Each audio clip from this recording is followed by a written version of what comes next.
नमस्ते, मैं अलका ठाकुर हूं और आप सभी का अलका मेडिकल क्लासेस में स्वागत है।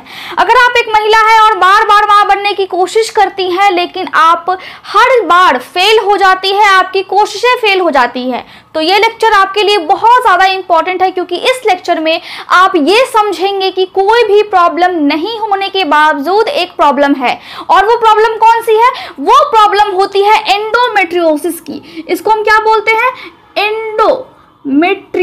मैं आपको अभी तुरंत समझाऊंगी कि ये क्या है, क्यों है, क्या क्या लक्षण आते हैं, और अगर ये आपको हो गए हैं तो आपको पता कैसे लगेगा, अगर ये आपको है तो ये ठीक कैसे होगा, और अगर आप मां नहीं बन पा रही हैं तो अक्सर हम ये समझ बैठते हैं कि बॉडी में कहीं और प्रॉब्लम है, लेकिन प्रॉब्लम होती ये वाली है जिसकी वजह से औरतें मां नहीं बन पाती है। अगर आप एक स्टूडेंट है तो आपको नोट करना है, आपको बहुत अच्छे से इसको समझना है, लिखना है, क्योंकि आपके पास ऐसे कंडीशंस, ऐसे केसेस आ सकते हैं।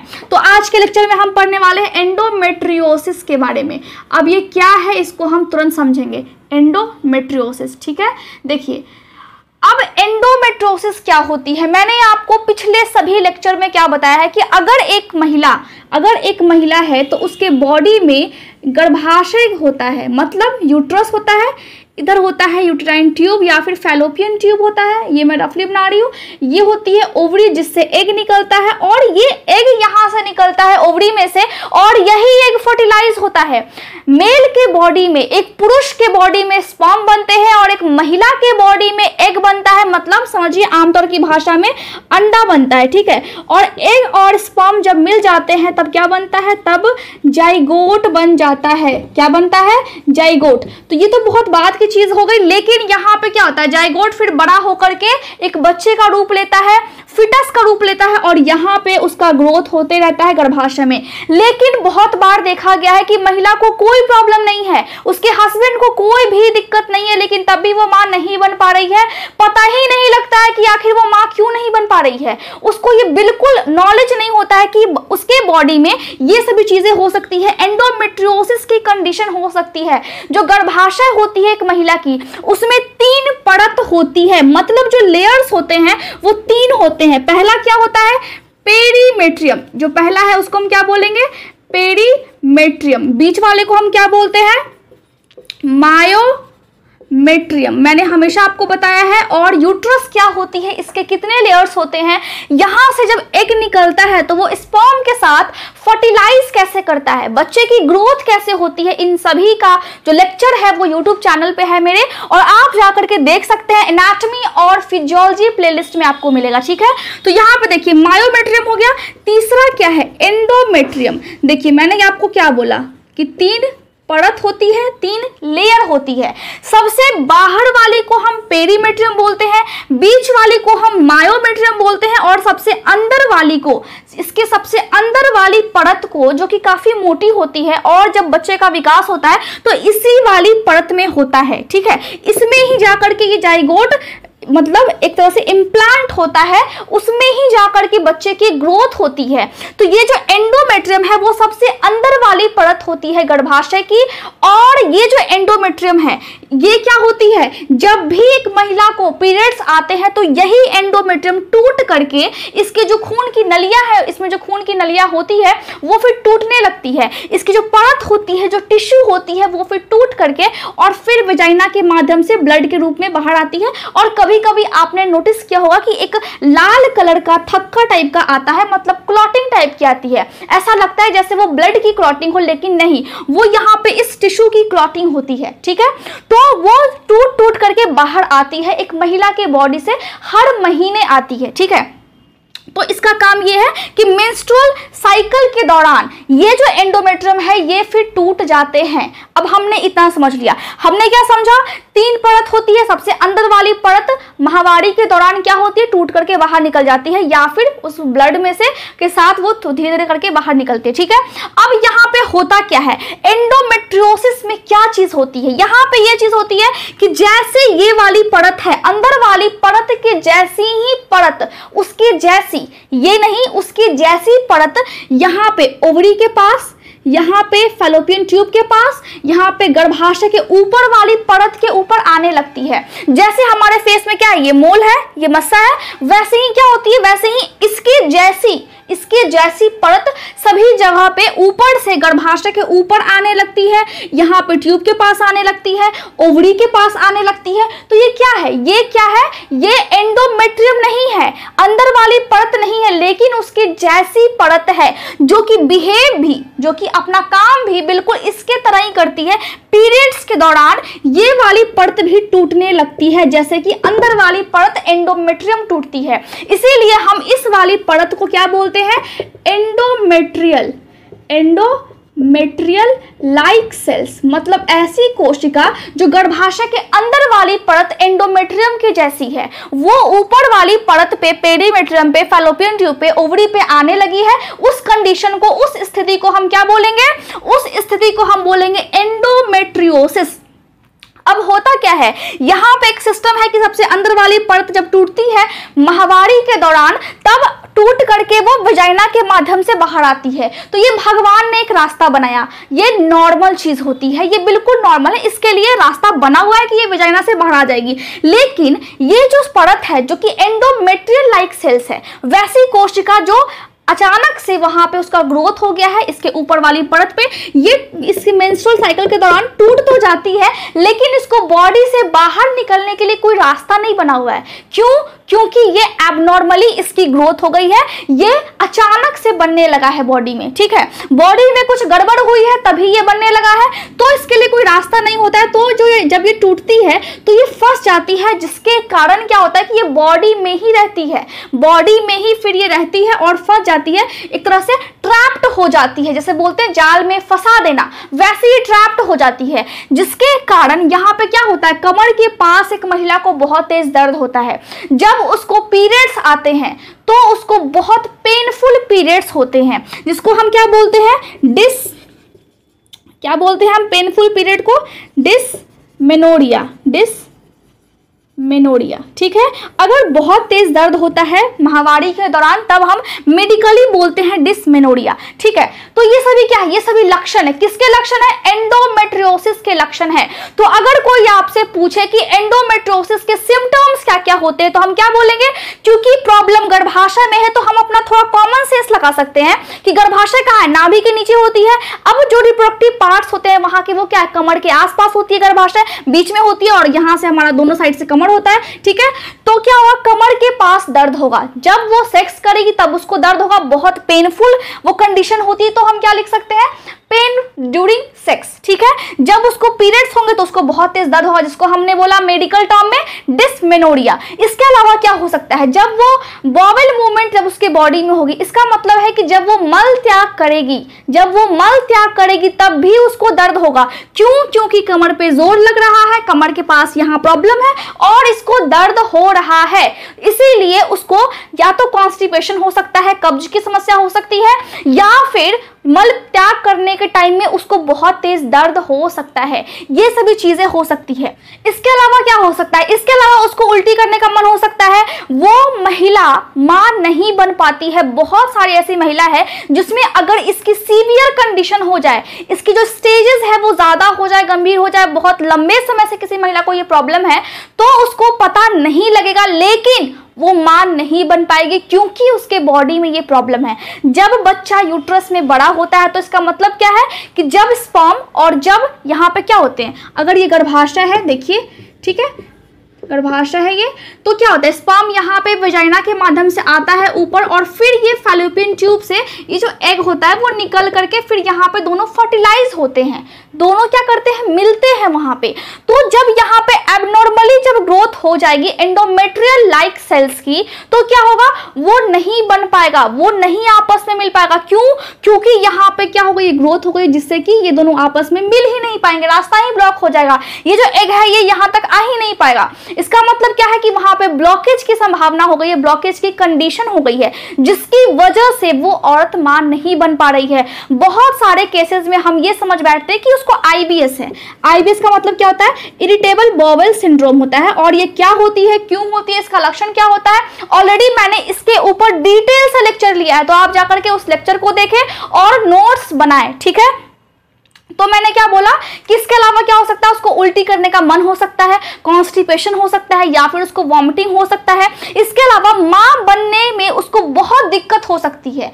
इसका मतलब क्या हुआ, इनफर्टिलिटी की कंडीशन आ सकती है। इनफर्टिलिटी मतलब बांझपन की कंडीशन आ सकती है, फर्टिलिटी। ठीक है, चलिए स्पेलिंग थोड़ा सा, फर्टिलिटी अब ठीक हो गया। चलिए फर्टिलिटी, तो क्या हुआ, बांझपन जैसी कंडीशन उत्पन्न हो सकती है। कब, जब यहाँ पे एंडोमेट्रियल लाइक सेल्स की ग्रोथ हो जाती है। ग्रोथ का मतलब होता है कि अंदर वाली परत के जैसी परत इसके ऊपर भी आने लगी है, इसके आसपास, हमारे ओवरी के पास, यूटेराइन ट्यूब के पास, जिसको हम बोलते हैं फैलोपियन ट्यूब, उसके पास आने लगी है, तब ऐसी कंडीशन हो जाती है। और महिला को बहुत लंबे टाइम तक समझ में भी नहीं आता है।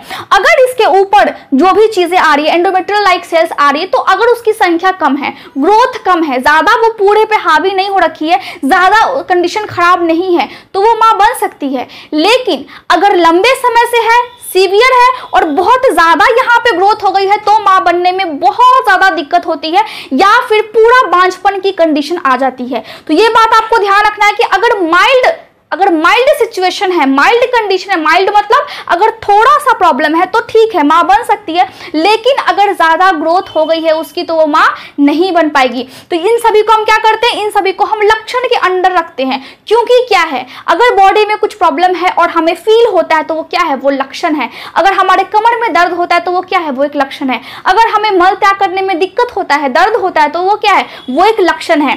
तो ये सभी का चीजों को जो मैंने अभी आपको बताया, इन सभी को हम लक्षण के अंडर रखेंगे। आखिर अचानक से एक महिला की बॉडी में ऐसी कंडीशन क्यों आ जाती है?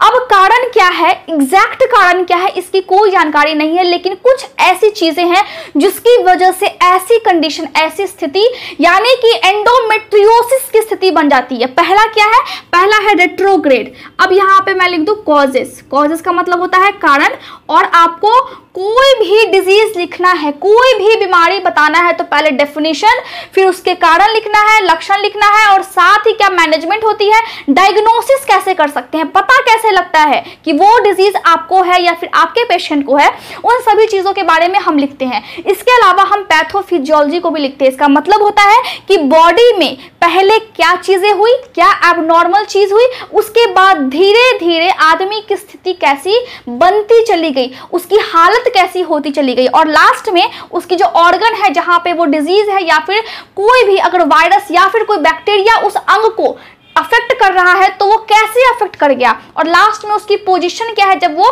पेशेंट आपके पास आया है। तो इसको हम बोलते हैं पैथोफिजियोलॉजी। ठीक है, तो यहाँ पे हम डिस्कस क्या कर रहे हैं, कॉजेस क्या है, मतलब कारण क्या है। तो पहला कारण क्या है, पहला कारण में हम देखेंगे रेट्रोग्रेड। Retrograde menstruation. मेंस्ट्रुएशन, इसका मतलब क्या होता है, समझिए। रेट्रोग्रेड मेंस्ट्रुएशन क्या होता है, इसमें नॉर्मली हम क्या देखते हैं, नॉर्मली हम देखते हैं कि सबसे अंदर वाली परत, जिसको हमने बोला एंडोमेट्रियम, वो वाली परत टूट करके विजाइना के माध्यम से, यहाँ पे गर्भाशय के जस्ट नीचे होती है विजाइना, ठीक है, तो इसके माध्यम से बॉडी के बाहर आ जाती है। ठीक है, लेकिन इसमें क्या लिखा हुआ है, रेट्रोग्रेड। इसका मतलब होता है कि जब अंदर वाली परत टूटती है तो वो वापस ऊपर की तरफ चली जाती है, वो नीचे की तरफ नहीं आती है। मतलब वेजाइना में नहीं आई, ऊपर की तरफ, पेट के ऊपर की तरफ, पेट की तरफ ऊपर चली गई। इसका मतलब ये हुआ कि जो ब्लड को बॉडी से बाहर निकलना था, वो बॉडी के बाहर नहीं, बॉडी के अंदर चला गया, जिसको हम क्या बोलते हैं, retrograde menstruation.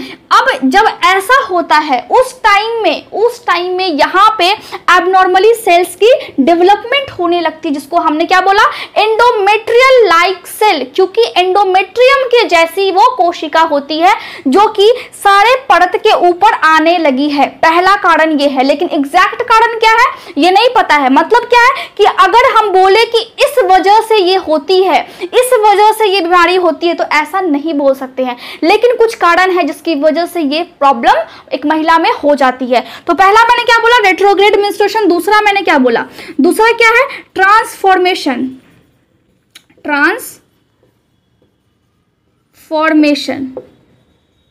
Transformation of peritoneal, transformation of peritoneal cells into endometrial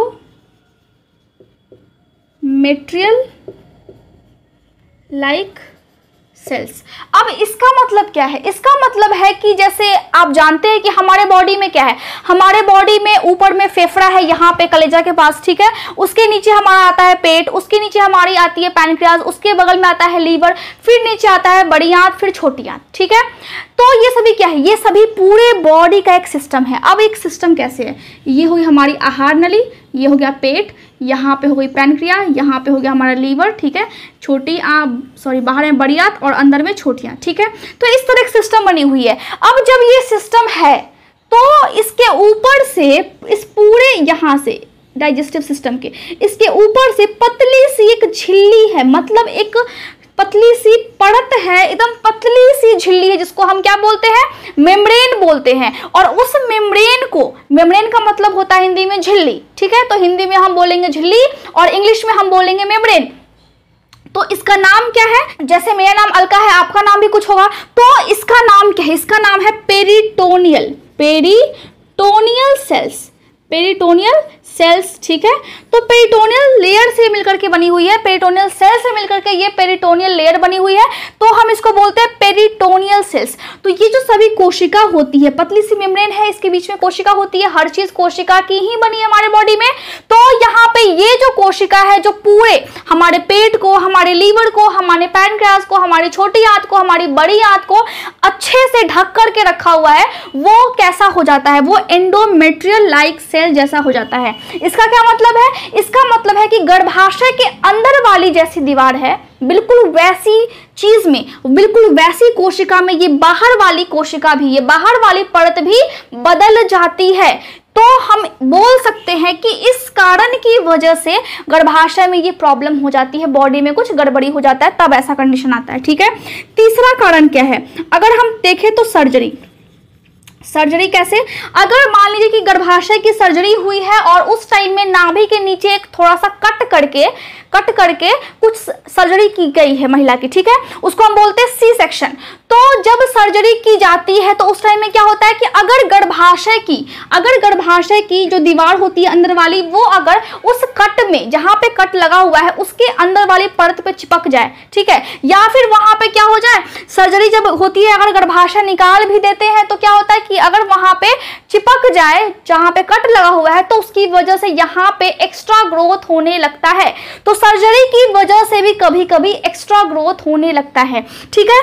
चौथा क्या कारण है? चौथा कारण ये है कि अगर एक औरत प्रेग्नेंट है और उसके पेट में क्या है, उसके पेट में बच्चा है, तो अगर उस बच्चे के बाहर वाला जो बच्चा होता है वो एक मेम्ब्रेन में होता है, झिल्ली में होता है, और मैंने आपको बताया कि उसको क्या बोलते हैं, बच्चे में कैसे फूड की ट्रांसपोर्टेशन होती है, ये सभी मैंने आपको बताया है।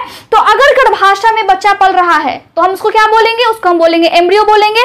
और अगर वो एम्ब्रियो है और उसके बाहर, जैसे वो झिल्ली में है बच्चा, मतलब एक बाहर से एक परत है और उस परत के अंदर में एक बच्चा है, तो जो परत है, अगर वो परत गर्भाशय के अंदर वाली परत जैसी होने लगे तो गर्भाशय के ऊपर भी क्या होगा? गर्भाशय के ऊपर भी अंदर वाली परत जैसी ही चीजें, अंदर वाली परत जैसी ही टिश्यू बनना शुरू हो जाती है, जिसकी वजह से एंडोमेट्रियोसिस की कंडीशन हो जाती है। उसके अलावा क्या है? अगर इम्यून सिस्टम किसी महिला का खराब है, अगर उसको इम्यून डिसऑर्डर है, मतलब अपना बॉडी अपने ही कोशिका को मारने लगा है या अपने ही कोशिका को बदलने लगा है, तो क्या होगा?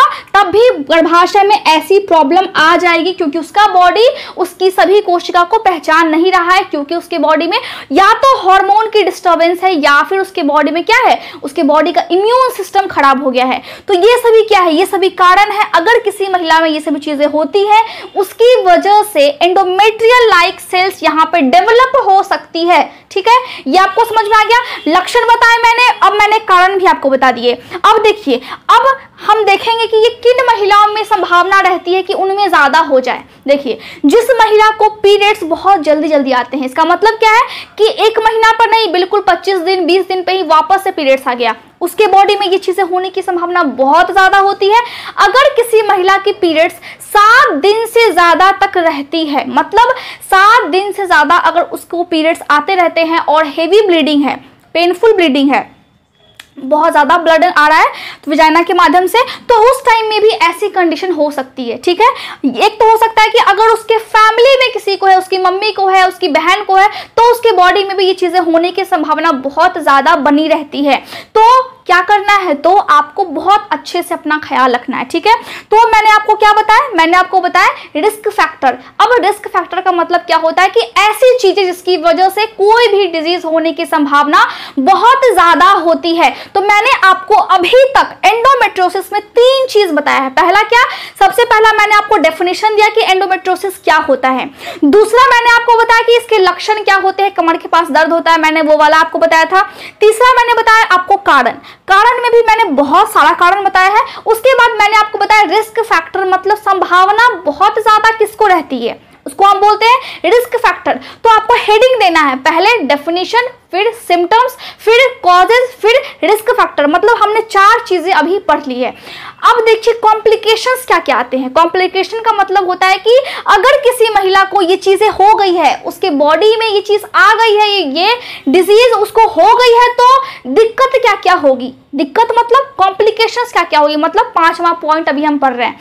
तो पहला क्या हो सकता है कि इनफर्टिलिटी की संभावना हो सकती है, बहुत ज्यादा हो सकती है, मतलब बांझपन की संभावना बहुत ज्यादा हो सकती है, शायद वो महिला कभी प्रेग्नेंट ना बन पाए, इसकी संभावना बहुत ज्यादा होती है। पहला ये हो गया। दूसरा कैंसर हो सकता है। हम जानते हैं कि बॉडी में कोई भी कोशिका हो, कोई भी लेयर हो, अगर वहां पे एक्स्ट्रा ग्रोथ होने लगे, अगर वो चीजें ज्यादा बनने लगे, जरूरत से ज्यादा कोई भी चीज हमारे बॉडी में जब बनती है तो वो हमें हार्म पहुंचाती है, हानिकारक होती है हमारे बॉडी के लिए। तो यहाँ पे 2 चीज है, पहला इनफर्टिलिटी और दूसरा कैंसर। तो कॉम्प्लिकेशंस में क्या क्या चीजें आ गई, इनफर्टिलिटी और कैंसर। तो यहाँ पे मैं लिख दूं, पहला हमने पढ़ा डेफिनेशन, ठीक है, पहला हमने पढ़ा डेफिनेशन, दूसरा हमने पढ़ा सिम्टम क्या क्या आते हैं, अगर किसी महिला को ये हो जाता है तो सिम्टम से क्या क्या आते हैं। तीसरा में हमने क्या पढ़ा, कारण क्या क्या होते हैं, मतलब कॉजेज। चौथा हमने पढ़ा रिस्क फैक्टर, मतलब संभावना किन महिलाओं में ज़्यादा होती है, तो उसको हम बोलेंगे रिस्क फैक्टर्स। 5वां हमने पढ़ा कॉम्प्लिकेशंस। 5वां हमने क्या पढ़ा, कॉम्प्लिकेशंस। अब कॉम्प्लिकेशंस में हमने 2 चीज़ें पढ़ी हैं, इनफर्टिलिटी मतलब बांझपन की कंडीशन या फिर कैंसर की कंडीशन। देखिए इनफर्टिलिटी में हमने 2 चीज़ों को पढ़ा है, पहला हो गया कि बांझपन की कंडीशन, दूसरा हो गया कैंसर की कंडीशन भी हो सकती है। अब समझिए बात को। अब छठा हमें क्या पढ़ना है, छठा हमें ये पढ़ना है कि अगर किसी महिला को ये चीज़ें हो गई है तो डायग्नोसिस कैसे करेंगे। इसका मतलब क्या है कि पता कैसे लगेगा कि हमें क्या क्या चीज़ करनी है जिसकी वजह से कंफर्म हो पाए कि महिला में क्या है, महिला में एंडोमेट्रियोसिस की कंडीशन हो गई है, ऐसी स्थिति बन गई है। तो उसको हम क्या लिखेंगे, उसको हम लिखेंगे डायग्नोसिस। डायग्नोसिस लिख सकते हैं या फिर आप डायग्नोस्टिक इवैल्यूएशन भी लिख सकते हैं, ठीक है। तो डायग्नोसिस में सबसे पहले हमें क्या करना है, सबसे पहले हमें करना है पेल्विक एग्जाम। पहला क्या है, पेल्विक एग्जाम। इसका मतलब क्या है, कमर के आसपास अच्छे से क्या करना है, कमर के आसपास अच्छे से एक्सरे के माध्यम से देखना है कि उसकी गर्भाशय बिल्कुल सही पोजीशन पे है या फिर नहीं है, कहीं वो अपने जगह से थोड़ी सी नीचे तो नहीं आ गई है। जैसा हमने पिछले वाले लेक्चर में डिस्कस किया था कि अगर नीचे आ जाए तो क्या चीजें होती है, कैसे होती है और किस तरह से वो ठीक हो सकती है, ठीक है। दूसरा हम क्या कर सकते हैं, दूसरा हम कर सकते हैं अल्ट्रासाउंड।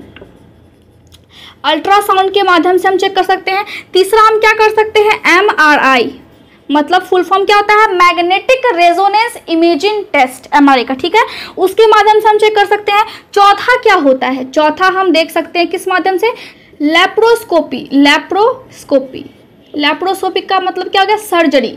आजकल अधिकतर ये वाले कंडीशन में यानी कि एंडोमेट्रियोसिस के कंडीशन में आजकल अधिकतर लैप्रोस्कोपी वाला प्रोसीजर अपनाया जा रहा है। क्यों, क्योंकि यहाँ पे नाभि के नीचे थोड़ा सा कट करते हैं और फिर एक इंस्ट्रूमेंट होती है जिसको हम बोलते हैं लैप्रोस्कोप, उसकी सहायता से हम क्या करते हैं, जो एक्स्ट्रा चीजें होती, जो एक्स्ट्रा ग्रोथ होती है, जो एक्स्ट्रा परत के ऊपर आ गई है, छोटे छोटे जो एंडोमेट्रियल लाइक सेल्स जो आ गई है, उसको फिर हम हटा देते हैं, ठीक है। तो हम लैप्रोस्कोपी करते हैं। तो इन सभी चीज़ों की वजह से हम ये चेक करते हैं, इन सभी चीज़ों की वजह से हमें कंफर्म करते हैं कि एक महिला के बॉडी में ये सभी प्रॉब्लम है और लैप्रोस्कोपी की मदद से हम उसको हटा करके फिर ठीक भी करते हैं। अब हमने क्या पढ़ लिया, देखिए डेफिनेशन हो गया, सिम्टम हो गया, कॉजेज हो गए, रिस्क फैक्टर हो गए, कॉम्प्लिकेशंस हो गई, ठीक है, डायग्नोसिस हो गई कि कैसे हम पता लगाएंगे अब ट्रीटमेंट की बारी है, ठीक है। तो 7वां क्या हो गया, ट्रीटमेंट। अब दवाई हम क्या देंगे, यानी कि मैनेजमेंट हम क्या करेंगे, पहला देखिए हम पेन मेडिकेशन दें, क्योंकि उस महिला को बहुत तेज दर्द होगा। दर्द क्यों होगा, क्योंकि गर्भाशय के ऊपर क्या हो गई है, एबनॉर्मल सेल्स की ग्रोथ हो गई है, वहां पे एंडोमेट्रियल लाइक सेल्स आने लगी है परत के ऊपर। तो जब भी उसको क्या होगा, जब भी उसको पीरियड्स आएंगे उसको बहुत दर्द होगा, जब भी वो सेक्स करेगी उसको बहुत तेज दर्द होगा, जब उसको जब पीरियड्स आएंगे तो बहुत हेवी ब्लीडिंग होगी, कमर के पास बहुत दर्द होगा, बहुत थकावट महसूस होगा, उल्टी करने का मन करेगा, उसको उल्टियां भी होंगी। तो ये सभी चीजों की वजह से क्या होगा, उसको दर्द तो है ही और बहुत तेज दर्द है। तो हम पेन मैनेजमेंट करेंगे, इसमें हम पेन मेडिकेशन दे सकते हैं, दवाइयां दे सकते हैं, जैसे कि क्या हो गया, आइबुप्रोफेन हो गया, या फिर हम दे सकते हैं एंटी इंफ्लेमेटरी ड्रग, क्योंकि हो सकता है कि गर्भाशय में थोड़ी सी सूजन भी आए दर्द के कारण, ठीक है। अब दूसरा क्या कर सकते हैं हम, अब पेन के बाद हम कर सकते हैं उसको हम सर्जरी कर सकते हैं। सर्जरी में कौन सी चीज, लैप्रोस्कोपी हम कर सकते हैं। एक और तरह की सर्जरी हो सकती है, कौन सी, हिस्टेक्टमी। क्या, हिस्टेक्टमी,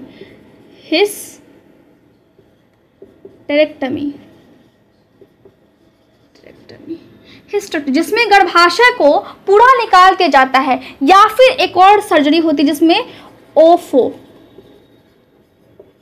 ओफोरेक्टमी। इसमें क्या करते हैं, इसमें फैलोपियन ट्यूब जो होती है, ये वाली अगर हो गई गर्भाशय और ये वाली ट्यूब हो गई, तो अगर ट्यूब को कट करके निकालेंगे तो हम क्या बोलेंगे मेडिकल टर्म में, ओफोरेक्टमी। ट्यूब को कट करके निकालेंगे तो ओफोरेक्टमी मेडिकल टर्म में बोलेंगे। और अगर सिर्फ गर्भाशय को कट करके बॉडी से पूरा बाहर निकाल देंगे तो उसको हम मेडिकल टर्म में बोलते हैं हिस्टेक्टमी, ठीक है। तो सर्जरी में हम दोनों चीज भी कर सकते हैं, लेकिन ये दोनों चीज की जगह पे आजकल सिर्फ यूज किया जाता है लैप्रोस्कोपी, और ये थोड़ा सा बहुत सही होता है। इसमें क्या होता है कि ऊपर वाली जो परत होती है जो कि एबनॉर्मल आ गई है इसके ऊपर उसको सिर्फ हटा देते हैं कट करके। इसके अलावा हम हार्मोन थेरेपी भी दे सकते हैं। ट्रीटमेंट में हम क्या दे सकते हैं, हार्मोनल थेरेपी। अब ये जो हार्मोनल थेरेपी है इसमें क्या होता है कि आपने ट्रीटमेंट दी, लेकिन उसके बाद फिर क्या होगा कि ये ठीक हो जाएगा और फिर से वापस वैसी ही कंडीशन आ जाएगी कुछ दिन में। तो सबसे अच्छा है कि आप लैप्रोस्कोपी करवाएं। तो मैं उम्मीद करती हूँ कि आपको आज का लेक्चर अच्छे से समझ में आया होगा। आप नोट्स बनाएं, क्योंकि नोट्स हमेशा टेलीग्राम पे मैं शेयर करती हूँ लेक्चर अपलोड करने के बाद।